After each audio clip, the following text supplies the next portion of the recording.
Beyond music theory classes in school, I never gave harmony much thought, until the great pianist and teacher Tina Dahl stopped me in the middle of my playing for her and asked, "Do you know what key you're playing in right now?" No. How is it possible that I don't know that? My interpretation of the piece suddenly felt like a house of cards. What was it founded on? Growing up, you play from instinct. You play because it feels good, because it sounds good. The music just says something to you and you react. And that's not a bad thing. I'm still trying to get back to trusting my own instincts in my playing. You grow up one day and someone says, "Hey, you're a big boy now. It's time to know what you're actually playing. Why do these pieces have the harmonic framework they do? How does one key area lead to another? How do the keys relate? How could a composer prolong the drama with deceptive cadences? Or obscure the key with weird harmonic moves that deeply affect our interpretive choices?" Without a curiosity for harmony, your interpretations are just gonna be more superficial because you're only looking at the music's surface and not what's underneath it or what frames it. At first, learning about this stuff takes work, learning music theory, training your ears, analyzing pieces, but the payoff is massive. When seeing and hearing harmony becomes second nature, it becomes a vital tool for unlocking the expressive power in classical works. Harmony is way too big a topic for one little video, but here are some jumping off points. First, major versus minor keys. We're taught major means happy, and minor keys are sad.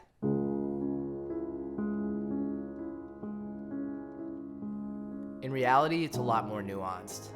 Major could be a passionate love song, an epic triumph, a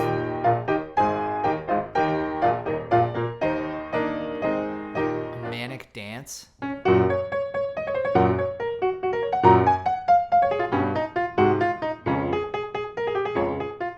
or a bittersweet reflection.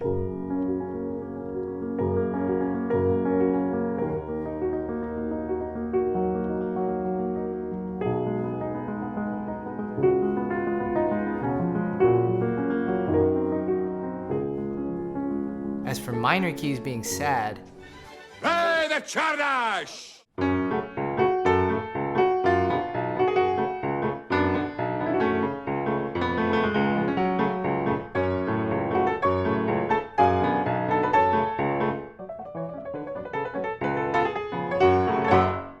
let's go back to Schubert for a sec for some modulation between minor and major.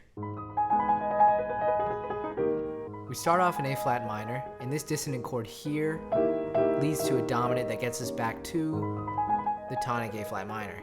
Now this next time around, he's going to change one note, and that dissonant chord becomes the dominant of a new key, C-flat major, the 3 chord of the original key. Schubert loves these mediant relationships. He doesn't stay here long though. With another single note shift, we get the parallel minor, B minor. These subtle modulations make us feel now pretty far away from the original key.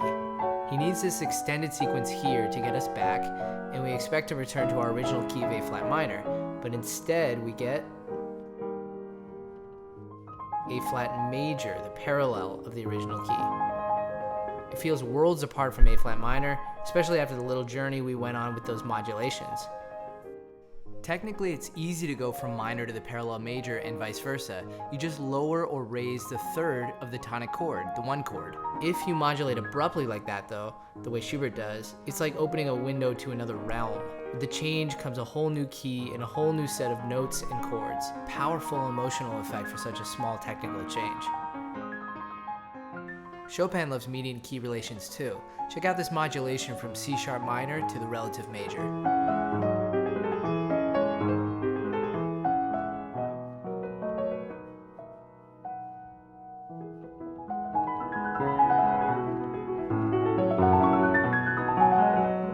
With this change of key comes a change of mood, style, energy, and even tempo. The key affects everything. Another important thing to notice in a piece is harmonic rhythm, or how fast or slow the chords are changing.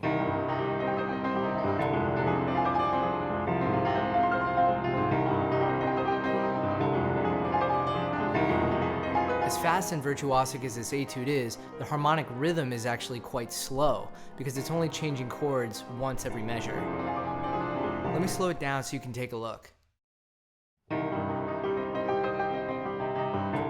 Slow harmonic rhythm encourages long phrases.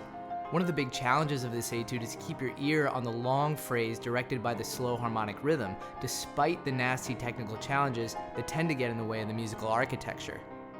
What about the exact opposite? A slow piece with fast harmonic rhythm.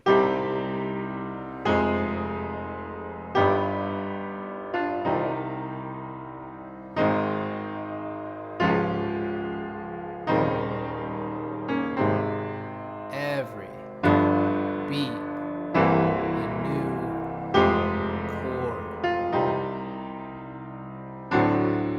Once you really start paying attention to how quickly harmonies are changing in a piece, you start to get a much clearer grasp on how the music's structured, where and how it changes direction and energy, and how long you feel the phrases. Nowadays, when I'm learning a piece, I ask myself constantly, where is the harmony changing? Because that's an action point or an event that I want to understand and consider. Pedal points are another thing to watch out for, and once you start noticing them, they're easy to find. A pedal point is when a note in the bass just keeps repeating, even when harmonies above it are changing. And there are two kinds, tonic and dominant pedal points.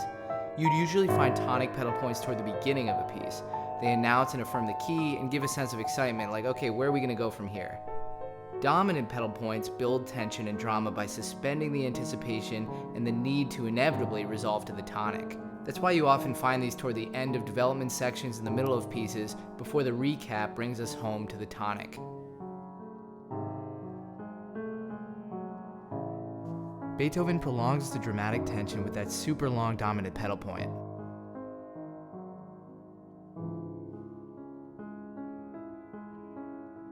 In this theme in Liszt Sonata, a tonic pedal point builds energy and propels the music to dramatic harmonies.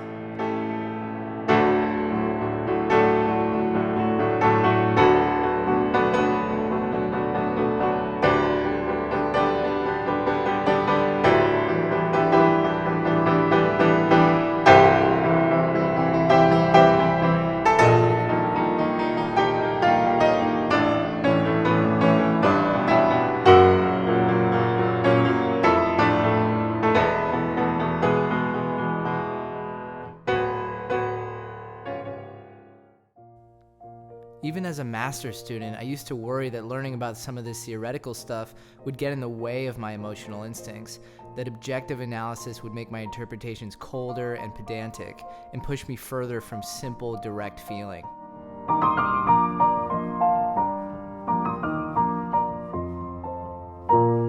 The truth is, the more I learn, the more humble I am, and the richer my connection to this music becomes.